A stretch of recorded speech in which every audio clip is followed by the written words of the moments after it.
I'd like to have your opinion on AJ Mitchell, and and also what kind of advice do you give him to improve?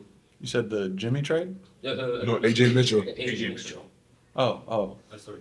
No, you're good. My bad. Yeah, AJ's a really good player, really smart player, really poised, really skilled. He's gonna continue to get better with reps. Obviously, the injury kind of slows his progress, but he'll be fine. He's a worker. He's smart. As long as he stays confident, trusts his instincts, he'll be good in this league for a long time. Yeah, he's a great player. That's why he ended up with our team. That's why we ended up signing him. Nobody's questioned that. He's even shown that before he got hurt, and I'm sure he's going to continue to show that when he gets back. Like Shea said, he's a worker. He's going to come back just fine. I know from experiences that, when you work really hard, you're able to come back from those things. So, we all believe in him and look forward to getting him back.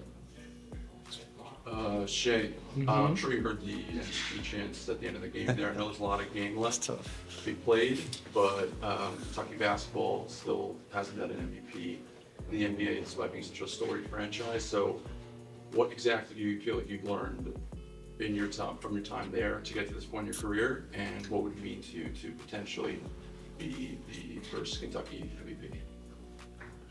Yeah, I've learned a lot. Learned about the game in so many ways, learned about my game in so many ways, learned about myself as a human being, like literally from 18-year-old kid to now. There's so many things to learn and get better at, and I'm gonna continue to do so. And then said, have you first Kentucky MVP? Yeah, I mean, regardless, an award like that, so prestigious, so hard to get, be a blessing and an honor. It's something hard to even wrap your head around. For me, it's easy to get caught up in, so I try to just play the game, try to win every night, and wherever that takes me, that takes me.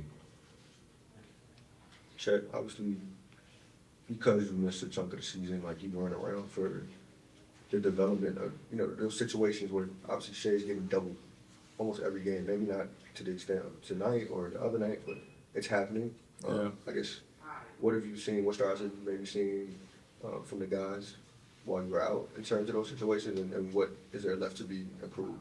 Yeah, I feel like over the last few games we're seeing some more defenses because even when I was out, I was watching the games, and Shea's seen double teams, especially on ball screens, for more than just this year, and we've worked on those scenarios, but I feel like we're seeing even more aggressive defenses, not only mans but zones as well, and it's definitely something that I gotta get better at. Having missed time, I gotta see the game quicker so it slows down, and I can make some of them reads better. Because at the end of the day, if what I'm used to seeing, then kind of what we saw as a team in the first half, we have higher expectations for ourselves, and credit to Kaysen, he came in and really set a tone there in the second half and made some big plays for us, and we kind of fed off that energy. Shea, what did you see from Chet tonight on both ends of the floor? It just seemed like there was a level of control of the game on both ends that he, started to get more and more as the game went along.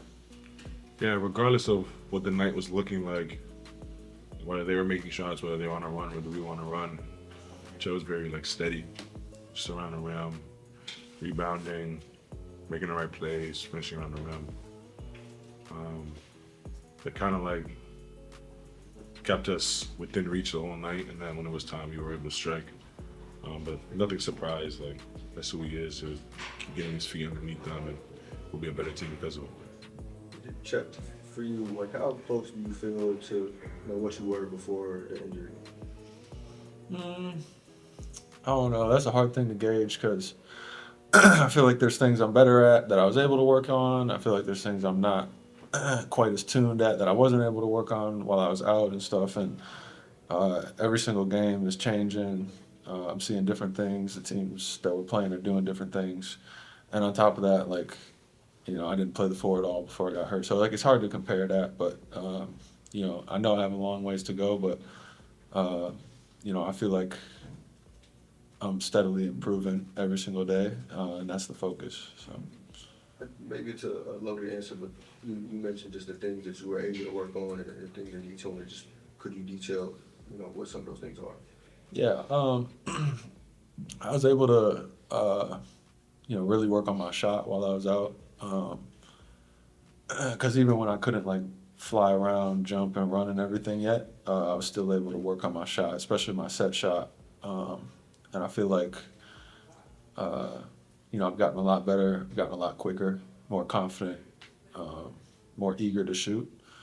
And I just see that growing as I kind of keep learning where my looks are going to come from and keep finding a rhythm.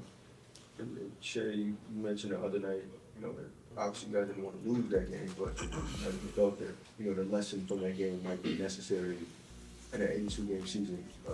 Kind of shrinking that, like, the lineup that sort of changed that fourth quarter. How necessary is it for the season to see that lineup without you, without maybe a guy like Hartenstein to change the game?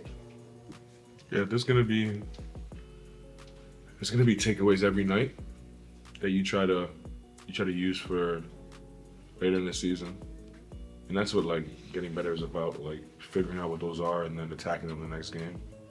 And it's gonna look different every night. Some nights it's gonna be better than others. Some nights it's gonna be worse. But just like staying in the moment and making sure that you hammer those home when you zoom out and the game's over is very important. I think we did so tonight. We're gonna continue. Sport code. What led to your decision to represent yourself for On Court Matters? Yeah, I just thought it would be best for my career going forward. Confident in my ability to do so, and that I want to better myself. Yeah, how much was it about just avoiding agent fees this summer? Just curious your thoughts on that as you go into the offseason. It wasn't entirely that. I think for myself, like, I want to be, I'd say, like a well-rounded human being, not just a basketball player, a businessman, a father, a husband. Like, I want to kind of check all the boxes, and I think it'll be a good experience for me to learn and get better in another area of life that I have an opportunity to get better at. Inspired by any other athletes, Lamar and other athletes who've kind of gone this route, right? Not in particular. I'm sure plenty have. I didn't like do homework to see who has and how it went. I just, like I said, saw it as an opportunity to better myself and kind of learn an area of life that I can get better. Chet, I imagine when you're rolling to the basket, if they're blitzing and you're got in a short roll, you're more used to having all your options spread out. I'm wondering how much you've worked on the sort of the lob passes and how used to you are having a big down there in the dunker and trying to make that play. However much I've worked on it, I got to work on it a lot more. I believe it can be a really good play for us, and that's why I'm not hesitant to try and connect on some of those plays. You know, because I'm a big believer in fucking it up until you get it right. As long as your intentions and your focus is in the right spot, eventually you'll end up getting it right most of the time. You know, I just feel like on some of those, like I'm really eager to throw it, where I need to play more aggressive as a scorer, and that's going to open up the lob. So it's kind of like a cat and mouse game, and I just got to get better at it, better at throwing it, better at kind of disguising it. You know, but that's going to come with time. Can you work on it on your like individuals, or is it that just a game flow type of? I mean, a big part of it's the game, because at the end of the day, there is no true like replication of a game going against another team who's scouting what you're doing and trying to take it away. But you can work on it in the film room, kind of in individuals, you know, kind of pull other players together to try and kind of work on it when we do have off time. But it's a long season, and we have a lot of games, so you know, we don't have as much time as we would want to work on it outside of a game, so we just gotta continue to try and get better at it in game. Go ahead. Chet and Shay,